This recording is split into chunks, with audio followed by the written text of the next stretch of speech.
نحمده ونصلي على رسوله الكريم اما بعد فاعوذ بالله من الشيطان الرجيم بسم الله الرحمن الرحيم رب اشرح لي صدري ويسر لي امري واحلل عقدة من لساني يفقهوا قولي۔ گناہ ایک طرح سے زہر کی طرح ہے، جیسے زہر کھانے سے نقصان ہوتا ہے اسی طرح گناہ کرنے سے روح کا نقصان ہوتا ہے۔ جیسے زہر جسم کو نقصان دیتا ہے تو روح کو نقصان دینے والے زہر کیا ہے؟ گناہ۔ جس درجے کا گناہ ہوگا اس درجے کا نقصان ہوگا۔ چھوٹا گناہ ہوگا چھوٹا نقصان ہوگا، بڑا گناہ ہوگا بڑا نقصان۔ ہوتا یہ ہے کہ چونکہ دنیا میں ہمیں گناہ کا نقصان فوری طور پر نظر نہیں آتا، پتہ نہیں چلتا یا سمجھ نہیں آتا جب ہم کسی مصیبت میں ہوتے ہیں کہ یہ کسی گناہ کی وجہ سے ہوئی ہے، یہ مشکل، یہ پرابلم کسی گناہ کی وجہ سے آئی ہے، ہمیں احساس ہی نہیں ہوتا، لہٰذا ہم وہی گناہ بار بار کرتے چلے جاتے ہیں۔ شیطان دشمن ہے اور دشمن جب تک اپنا وار کر نہ لے وہ چین سے نہیں بیٹھتا۔ وہ آگے سے بھی آتا، وہ پیچھے سے بھی آتا، وہ دائیں طرف سے بھی آتا، وہ بائیں طرف سے بھی آتا، اور وہ انسان کو اپنے گھیرے میں لینے کی کوشش کرتا ہے، وہ چھوڑتا نہیں ہے۔ اس لیے ہم سب کو نمبر 1 یہ پتا ہونا چاہیے اللہ کو کیا پسند ہے کیا نہیں۔ ویسے بھی پتا ہونا چاہیے، کیونکہ جس شخص سے آپ کو محبت ہوتی ہے آپ یہ معلوم کرنے کی کوشش کرتے ہیں اچھا اس کو کیا پسند ہے اور کیا پسند نہیں۔ کیوں پتا کرتے ہیں؟ تاکہ جو اس کو پسند ہے وہ کام کرے اور جو اس کو نہیں پسند وہ نہ کرے۔ تو اللہ سبحانہ وتعالیٰ سے بھی اگر ہمیں محبت ہے تو ہمیں شوق لگ جائے گا کہ مجھے پتا کر کے چھوڑنا ہے اللہ تعالیٰ کو کیا پسند ہے اور کیا پسند نہیں۔ اور اس کے لیے پھر آپ کیا کریں گے؟ قرآن پڑھیں گے، حدیث پڑھیں گے اور معلوم کرنے کی کوشش کریں گے کہ اللہ تعالیٰ کیا چاہتے ہیں ہم سے۔ تو پہلی چیز ہے پتا کرنا، لیکن خالی پتا کرنا کافی نہیں ہے۔ پتا کرنے کے بعد اس چیز کو عمل میں لانا بڑا ضروری ہے اور ان گناہوں سے بچنا ضروری ہے جو اللہ سبحانہ وتعالیٰ نے بچنے کے لیے کہے ہیں، ورنہ وہ گناہ زہر کی طرح انسان کو نقصان دینے والے ہیں۔ پھر اسی طرح آپ دیکھیں یونس علیہ السلام جب اللہ سبحانہ وتعالیٰ کا حکم آنے سے پہلے اپنی قوم کو چھوڑ کے چلے گئے تھے تو کیا ہوا؟ کشتی میں بیٹھے، کشتی ڈوبنے لگی تو انہوں نے ان کو اٹھا کے باہر پھینک دیا، مچھلی کے پیٹ میں چلے گئے۔ وہاں جا کر انہوں نے کیا پڑھا؟ لا الہ الا انت سبحانک انی کنت من الظالمین۔ نہیں کوئی الہ مگر تو پاک ہے، میں ظالموں میں سے، میری غلطی ہے، میری غلطی ہے۔ یہ کون کہہ رہے ہیں؟ اللہ کے پیغمبر کہہ رہے ہیں۔ آدم علیہ السلام پیغمبر ہیں، پہلے انسان ہیں، وہ کہتے ہیں ربنا ظلمنا انفسنا وان لم تغفر لنا وترحمنا لنکونن من الخاسرین، کہ اللہ ہم نے اپنی جانوں پہ ظلم کیا، اگر تو نے ہم کو معاف نہ کیا اور ہم پہ رحم نہ کیا تو ہم ضرور نقصان اٹھا جائیں گے۔ اس لیے بے حد ضروری ہے کہ انسان اپنی غلطیوں کو دیکھتا رہے، اپنی کوتاہیوں پہ نظر رکھے، اور پہلی بات کرے نہ، لیکن یہ ہو نہیں سکتا کہ غلطی نہ ہو، کیونکہ ہم انسان ہیں، غلطیاں ہوں گی۔ جب غلطی ہو جائے تو کیا کریں؟ معافی مانگ لیں، توبہ کر لیں، واپس پلٹ آئیں، ضد نہیں، اصرار نہیں، تعویلیں نہیں، حجتیں نہیں، بہانے نہیں۔ اللہ کو وہ لوگ پسند ہیں جو اپنی غلطی مان جاتے ہیں۔ اور اللہ سبحانہ وتعالیٰ نے حضرت یونس علیہ السلام کے لیے کہا اگر وہ تسبیح نہ کرتے تو وہ مچھلی کے پیٹ میں رہتے، قیامت کے دن تک اس سے نہ نکالے جاتے۔ تو اس سے یہ بھی پتہ چلتا ہے کہ گناہ کی وجہ سے جب انسان کسی مصیبت میں پڑتا ہے تو جب تک توبہ نہ کرے اس سے باہر نہیں نکلتا۔ اور ایسا نہ ہو کہ توبہ کیے بغیر مر جائے اور مرنے کے بعد کیا ہوگا؟ قیامت تک پھر اسی مصیبت میں پڑا رہے گا انسان۔ خودکشی کیوں حرام ہے؟ اسی وجہ سے نا کہ اس کے بعد توبہ کا موقع نہیں ہوتا اور انسان اسی حال میں اللہ کے پاس جا پہنچتا ہے۔ پھر اسی طرح جتنی بھی قومیں ہیں، قوم عاد ہے، سمود ہے، قوم لوط ہے اور قومیں ہیں، ان سب کے اوپر اللہ کے عذاب آئے۔ کیوں آئے؟ فعصوا رسول ربهم فاخذهم اخذة رابیہ، انہوں نے اپنے رب کے رسولوں کی نافرمانی کی تو ان کو بڑھتی چڑھتی پکڑ نے آ پکڑا، ان کی پکڑ ہو گئی۔ پھر اسی طرح آپ دیکھیں بنی اسرائیل جو تھے وہ بھی اللہ کی چنی ہوئی قوم تھے۔ اللہ سبحانہ وتعالیٰ قرآن پاک میں فرماتے ہیں انی فضلتکم علی العالمین، میں نے تمہیں سارے جہان پہ فضیلت دی، تمہیں چن لیا۔ لیکن جب چنے ہوئے لوگ، چنی ہوئی قوم، جب اس نے اللہ کی نافرمانی کی تو کیا ہوا؟ اللہ نے ایسی قومیں ان پر مسلط کی جنہوں نے ان کو انتہائی ذلیل و خوار کیا۔ تاریخ اگر ہم پڑھیں تو پتہ چلتا ہے کہ کچھ ایسے بادشاہ گزرے ہیں جیسے ٹیٹس ہے، بخت نصر ہے، انہوں نے ان پہ چڑھائی کر دی، ہلاکو خان کی شکل میں ان کے اوپر عذاب بھیجا۔ اور پھر کس طرح مسلمانوں کے خلیفہ کو مارا گیا، بوری میں بند کر کے ڈنڈوں سے مار مار کے اس کو مارا گیا. کہاں وہ اتنی عزت و شان و شوکت، اور کہاں یہ عالم. یہ کیوں ہوا؟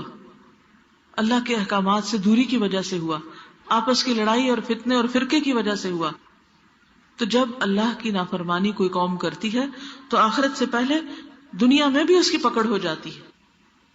حضور صلی اللہ علیہ وسلم نے فرمایا، جب میری امت میں گناہوں کی کثرت ہو جائے گی تو اللہ تعالیٰ خواص و عوام سب پر اپنا عذاب اتارے گا، یعنی پھر سب اس کی لپیٹ میں آئیں گے. حضرت ام سلمہ فرماتی ہیں، یہ سن کر میں نے حضور صلی اللہ علیہ وسلم سے پوچھا، یا رسول اللہ، کیا اس وقت صالح اور نیک بندے نہیں ہوں گے، یعنی نیک بندے ختم ہو جائیں گے؟ آپ نے فرمایا، کیوں نہیں ہوں گے.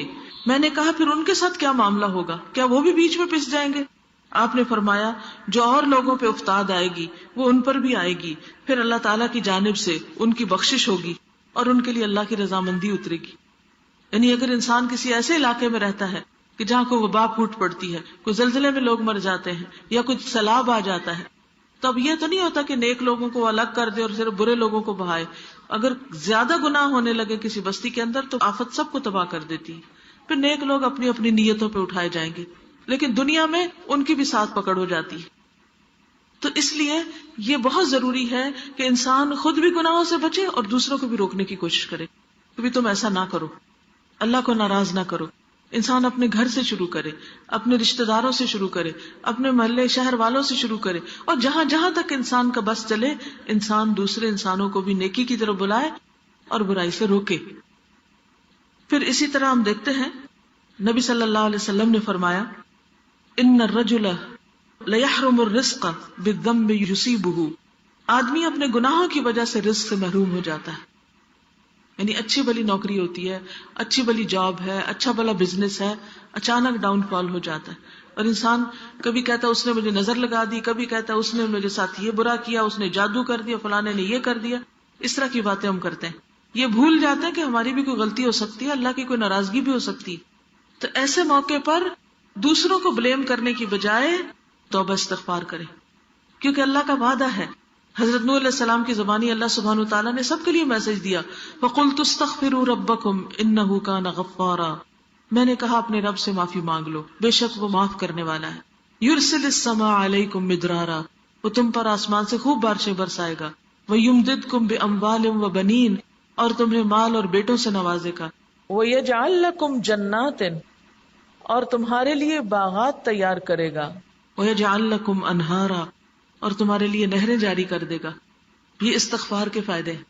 تم اللہ سے معافی مانگ لو، اللہ یعنی تمہارے رزق میں اولاد میں برکت پیدا کر دے گا. لیکن ہم میں سے کتنے لوگ ہیں جو واقعی سچے دل سے اپنے گناہوں کو یاد کر کے روئیں اور اللہ سے معافی مانگے اور اللہ سے توبہ کرے تاکہ ان کی مشکلات آسان ہوں. دنیا اور آخرت کی کوئی مصیبت، کوئی خرابی، کوئی تباہی اور بربادی اور بیماری ایسی نہیں جس کی اصل وجہ اور اصل سبب گناہ نہ ہو. یعنی جب گناہ ہوتے ہیں تو دنیا کی مصیبتیں بھی آتی ہیں اور آخرت کی مصیبتیں بھی آتی ہیں. تو اس لیے ہم میں سے ہر شخص کو سچے دل سے رو کر اللہ سے توبہ کرنے کی ضرورت ہے تاکہ ہم دنیا کی مشکلات سے بھی باہر نکلیں اور آخرت کی مشکلات سے بھی بچ سکیں. اور پھر صرف خود نہیں بلکہ دوسروں کو بھی برائیوں سے روکنا ضروری ہے، کیونکہ جو قوم برائیاں ہوتے دیکھے اور ٹس سے مس نہ ہو اور دوسروں کو منع نہ کرے، کوئی کسی پہ ظلم زیادتی کر رہا ہو اور اس کا ہاتھ نہ پکڑے، تو ایک دن وہ برائی اس کے اوپر بھی آ جاتی ہے. اور جو کسی کے لیے گڑھا کھودتا ہے خود اس میں گرتا ہے. جو چیز یاد رکھنے کی ہے وہ یہ کہ جس کسی برائی کو ہم برا سمجھتے ہیں اس کو اپنی زندگی سے نکالنا ہے. یوتھ کے لیے خاص طور پر، ینگ گرلز کے لیے خاص طور پر میں یہ کہوں گی کہ آپ اپنی عزت و عصمت کی حفاظت کریں، کیونکہ بہت فتنے پھیل گئے. آپ دیکھیں کہ بچے بچے کے پاس موبائل ہے، آج موبائل کا کیا استعمال ہو رہا ہے سب کو پتا ہے نا. مجھے یہ بتائیں کہ کسی نوجوان لڑکی کے لیے کیا یہ جائز ہے کہ کسی لڑکے سے فون پہ باتیں کرے؟ منع ہے نا، حرام ہے نا، گناہ ہے نا. پھر یہ گناہ کریں گے تو کیا اس کا کوئی نقصان نہیں ہوگا؟ اس کا نقصان ہوگا. آج آپ دیکھیں کتنی طلاقیں ہو رہی ہیں، کتنے گھروں میں بے چینی، کتنے گھروں میں بربادیاں. بیوی ہے تو وہ شوہر کے ساتھ وفادار نہیں، شوہر ہے تو بیوی کے ساتھ وفادار نہیں، بچوں کا کیا بنے گا، نسلوں کا کیا بنے گا؟ کس قدر فتنہ فساد پھیلتا جا رہا ہے. ٹیلی فون سروسز کی طرف سے نئی نئی آفرز آتی ہیں، لڑکوں سے باتیں کریں، یہ سروس فری ہے، یہ ٹائم فری ہے، طرح طرح کے سستے موبائل ہیں، اور قوم ہے کہ اس کے اندر جکڑی چلی جا رہی ہے. پھر آپ دیکھیں بعض کہیں نہیں ہم تو کوئی اچھی بات ہی کرتے ہیں، ہم تو کوئی بری بات نہیں کرتے. دیکھیں شیطان اسی طرح پھسلاتا ہے، اچھی باتوں سے ہی چلتا ہے انسان اور پھر جا گڑے میں گرتا پھسل کے. پھر آپ دیکھیں کسی مرد کو ٹیکسٹ میسج کرنا، کیا یہ جائز ہے یا ناجائز ہے؟ یہ ثواب ہے کہ گناہ ہے؟ گناہ ہے، سب کو پتا یہ گناہ ہے. لیکن کتنے ہی لوگ ہیں جو یہ گناہ دن رات کرتے ہیں، اور دن میں کئی کئی بار کرتے ہیں، اور اس سے انجوائے کرتے ہیں اور اس سے خوش ہوتے ہیں، اسی گن چکر میں لگے رہتے ہیں، وہی دماغ میں چیزیں گھومتی رہتی ہیں. کیا ان کو چھوڑنا چاہیے یا نہیں ان چیزوں کو؟ لیکن کیا یہ اتنا آسان ہے؟ آسان نہیں. ہاں اس وقت آسان ہو جاتا ہے جب انسان اللہ سے مدد مانگتا ہے کہ یا اللہ یہ گناہ ہے، یہ برائی ہے، میں چھوڑنا چاہتی ہوں، تو مجھے توفیق دے، تو مجھ سے چھڑا لے. دیکھیں جب شوہر کو بیوی پر اعتماد نہیں ہوتا نا تو اس کی قدر، اس کی محبت دل میں نہیں رہتی. اور اگر عورت کے پاس سب کچھ بھی ہو، زیور سے بھی لدی ہوئی ہو، کپڑے بھی اچھے پہنے ہوئے ہو، لیکن شوہر کی کوئی توجہ نہ اس کی طرف، کیا اسے کوئی خوشی ہو سکتی؟ کوئی خوشی نہیں زندگی میں ہو سکتی. تو یہ اپنے شوہر کے حق میں بھی خیانت ہو جاتی ہے. اس سے بچنا ہے، اپنی نظروں کی حفاظت کرنی، اپنی زبان کی حفاظت کرنی، اپنے کانوں کی حفاظت کرنی. کیا موبائل کے ذریعے یا ٹیلی ویژن کے ذریعے فحش گانے، بے حیائی والے گانے، عشق و محبت کے گانے جائز ہے؟ نہیں، کیونکہ یہ شیطان انسان کے لیے خوشنما بنا دیتا ہے، ان چیزوں کو خوبصورت بنا دیتا ہے. یہ گناہ کے کام ہے، ان سے بچنا ہے. پھر اسی طرح سود کا لین دین، یہ بھی حرام ہے. جب یہ سود عام ہو جاتا ہے تو اس کا بھی وبال آتا ہے انسانوں کے اوپر. اللہ اور اس کے رسول سے کھلی جنگ ہے. تو جس حد تک انسان ہو سکے اپنے آپ کو اس سے نکالے. اب دیکھیے کہ یہ کھانے میں جو احتیاط نہ کرنا نا، یہ وہ پہلا امتحان ہے جس میں آدم علیہ السلام مبتلا ہوئے تھے. پوری جنت کو چھڑا کے تو ابلیس نے اس چیز کا شوق دلایا کہ جو منع تھی.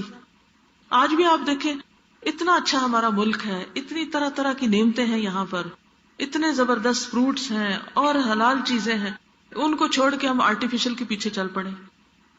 ہم میں سے ہر شخص دیکھے کہ وہ اپنی کل کے لیے کیا بھیج رہا ہے. قرآن پاک میں اللہ تعالیٰ فرماتے ہیں وَلْتَنْظُرْ نَفْسٌ مَا قَدَّمَتْ لِغَدٍ.